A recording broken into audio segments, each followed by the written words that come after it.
At the very, very top of the tallest tree, a strange new creature was starting to be.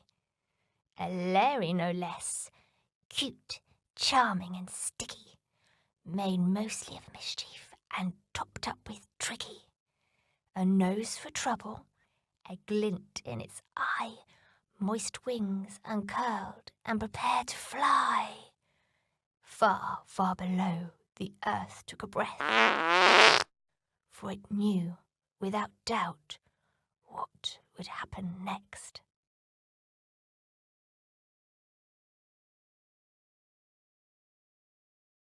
Pop, a tiny Lairy, a great big smell. Pop is the stinkiest Lairy in Wagglewood. He thinks bottom burps are brilliant and washing is for wimps. Pop stars in a Lairy tale called Pop and the Secret Stink. I wouldn't look at it if you've only just had your dinner, though. Nobody wants to read about smelly feet and trouser trumpets on a full belly. Violet. The sparks really fly when Violet blows a fuse. The other Lairies call her Violet the Violent. Behind her back, of course, because her terrible temper can be triggered by the tiniest thing. So, if you notice her hair start to crackle, please stand well back. She's going to explode! Ho-hum, a Lairy so lazy he's held up by humblebugs. Ho-hum can't be bothered to flap his own wings, so a buzz of humblebugs keep him afloat in case he nods off mid-air. In fact, the only thing Ho-hum puts any effort into is avoiding doing anything else. Sneaker. He's sneaky and sly, and you'll never even know he's there. Have you ever felt the hairs on your arms and the back of your neck stand up for no reason? Well, just maybe you've been spied on by Sneaker. Keep your eyes open at all times. Sneaker could be listening to your private conversations, and he'll definitely tell everyone what he's heard. Peep and Busy. These tiny twins can be found anywhere they've been told not to go. Messing about in the bottom of the bin, rifling through your underwear drawer, and even splashing in the toilet bowl. Ooh, gross! Look very carefully into every cobwebby hidey hole. You never know where they're lurking.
Have you ever smelt the pong of curdled milk left out too long? A rubbish dump on a summer's day, rotting bacon green and grey? If so, you'll understand the plight of the Lairies and why they might plot and plan to put an end to the stench caused by their friend.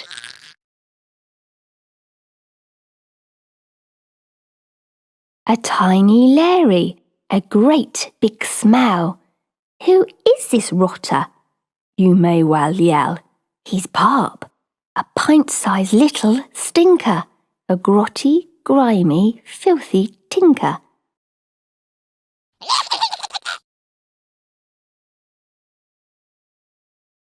He burps, he toots, he cuts the cheese. His fur's chock full of bugs and fleas. Spuds grow behind his waxy ears. He hasn't washed his bum in years. His trumps are heard across the land. Take a sniff, you'll understand that something big had to be done. Something sneaky, something fun.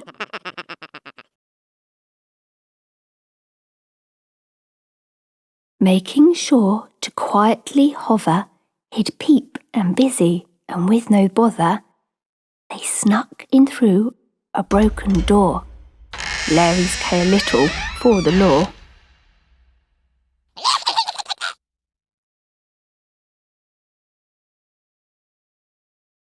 Tucked into each small welly boot, the tricky twins stashed rotten fruit.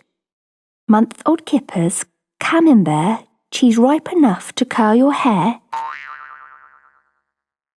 decomposing broccoli, onions left from last week's tea. Flitting swiftly through Pop's den, they hid the food and left again.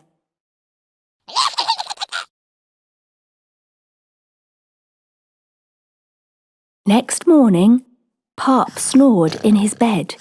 No clue about the day ahead. Hey, Pop, wake up! Time to rise. We're out here making cowpat pies. Peering out from matted hair, two crusty eyes blinked and glared. A fly took flight, then set back down in knotty fur of muddy brown. A grunt, a yawn, three yellow teeth, trails of dribble pooled beneath. The little Lairy, small and smelly, stretched out an arm and scratched his belly. He picked his nose and burped out loud, high-fived himself, feeling proud.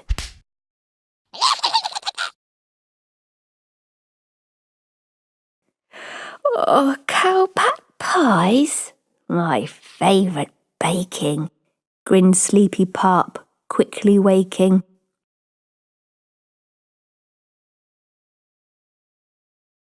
Clouds of flies buzzed in the gloom as he swooped across the dingy room. He stopped mid-flight and twitched his nose, wriggling sticky little toes.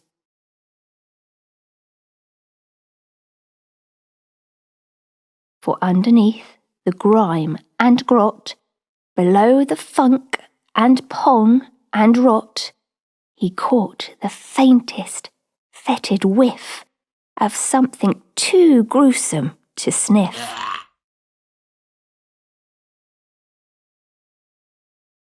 Toilets, drains, and sweaty socks, herring rotting on the docks, boiled eggs, old underwear, the rancid reek hung everywhere.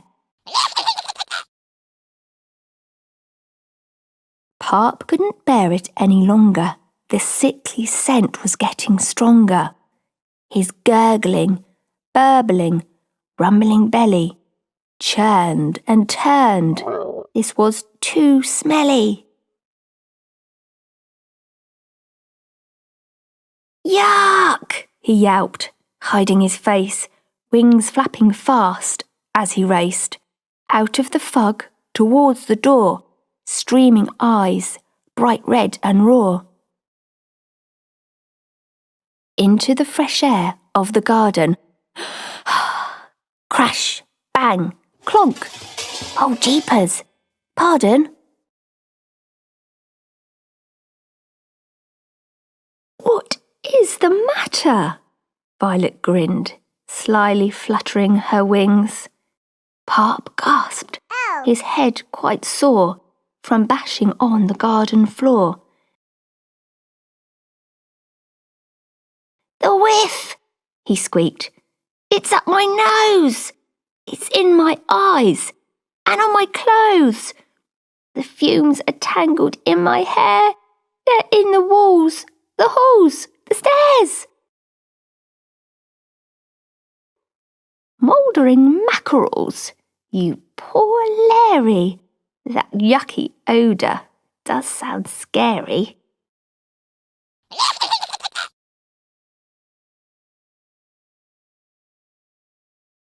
Violet, I promise I will have a wash. I'll scrub and comb, soak and splosh, until my fur is soft and gleaming, instead of mucky, mank and steaming. And in return you must vow to help me out and tell me how to make my den smell good once more. I just can't stand it, poor Pop roared.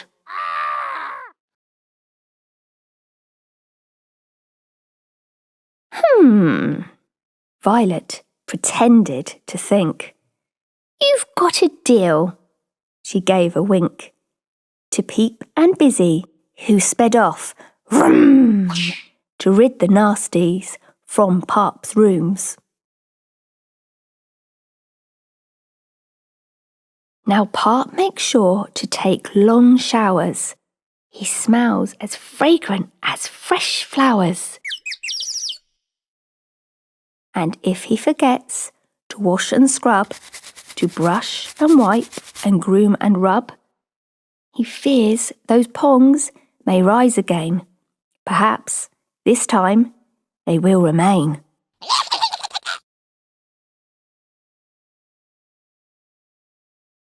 So now he tries to stop and think about his yucky, mucky stink.